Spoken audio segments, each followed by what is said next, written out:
Mas aí isso é um problema. Você acha Não que é o capitalismo problema. ele é inerentemente, Não, ele forma oligopólios, é isso? Renata, eu não trabalho com bonito, com feio, com preto, com branco, eu trabalho com processo histórico. E o processo histórico que nós vivemos hoje é do capitalismo marcado por estruturas de mercado mediada por monopólio e oligopólio, ou seja, não é bonito, feio, pobre, Então, bonito. mas é importante conseguir entender por que isso está acontecendo. Então, quando você vende estruturas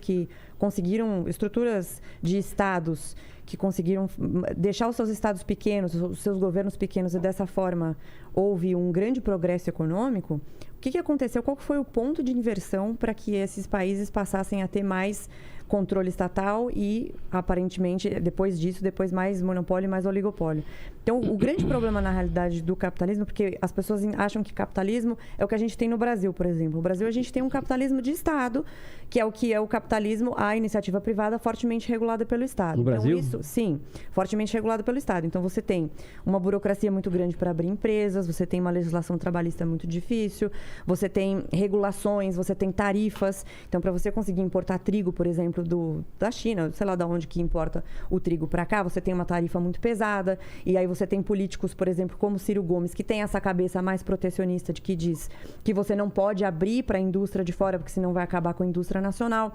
Quando você tem essa cabeça, e essa era a cabeça dos ingleses no mercantilismo entre o século XV e XVI, eles achavam justamente isso, que a economia era um jogo de soma zero. Então, se você conseguisse importar, sei lá, roupas mais baratas da Índia para a Inglaterra, que isso seria um problema, porque isso faria o país ficar mais pobre, mesmo que eles não fossem competentes o suficiente para fornecer roupas para todo mundo.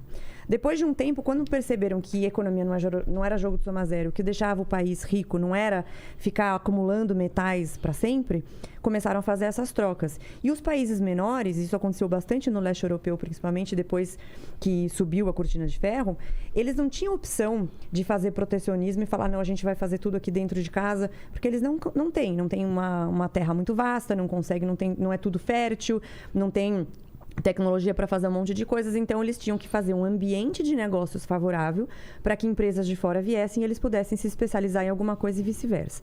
Então, quando você fala que o capitalismo ele é hoje muito centrado no monopólio, no oligopólio, é uma verdade. Só que é uma verdade porque há muita interferência do Estado e não o contrário.